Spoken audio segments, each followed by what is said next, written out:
Hello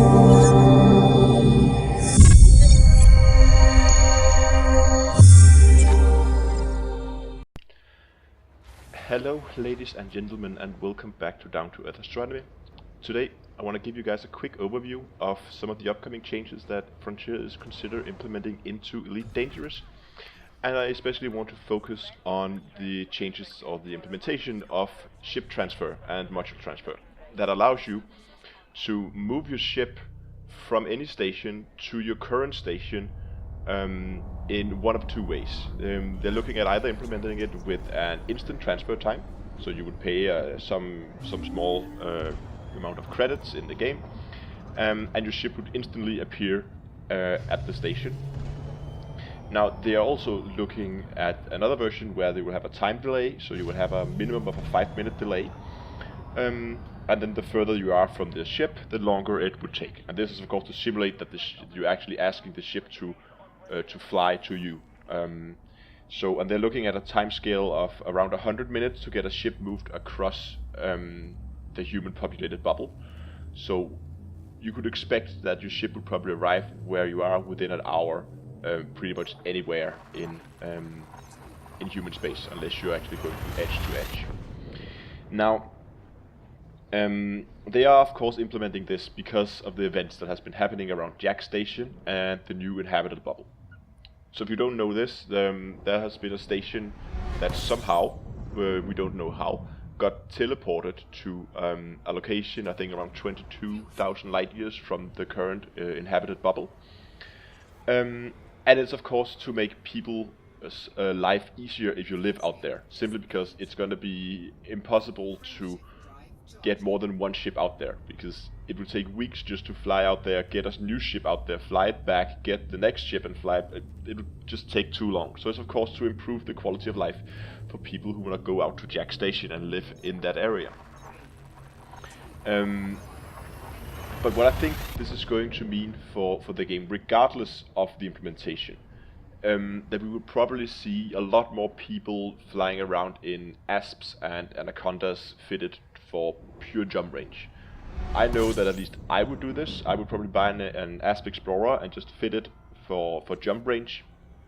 So whenever I need to move one of my ships to a new location, I would just take my Asp, fly it there, and then have my ship transferred.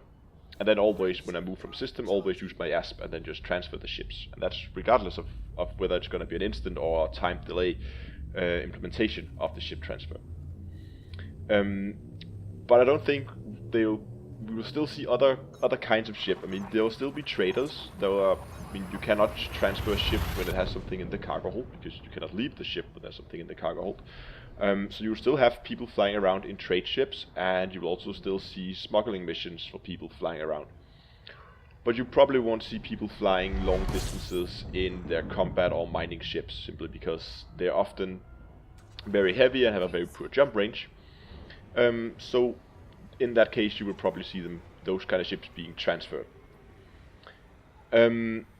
Now there's a lot of debate on the forums about these two types of implementations, and one of the main arguments for the time delay is of course the immersion and the feel that this is a space sim.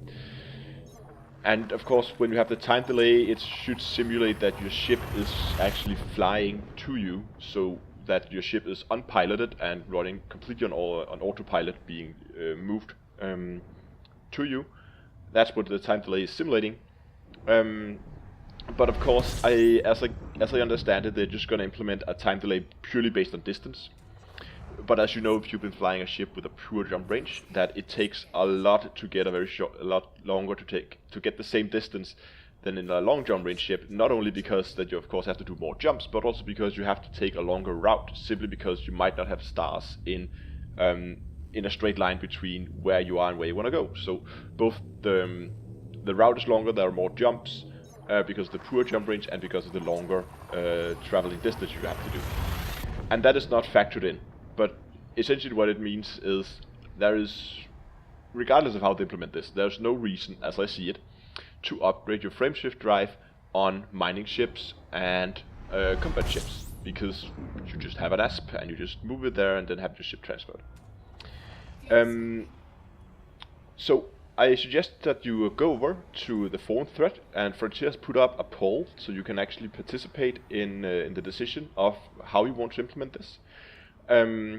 The timed version is not defined. They might tweak the timing a bit, but that's the one that's out there. So if you want the immersion, if you want the time delay, you can go over and vote. And if you're more in favor of the instantaneous transfer, you can go over and vote for that as well.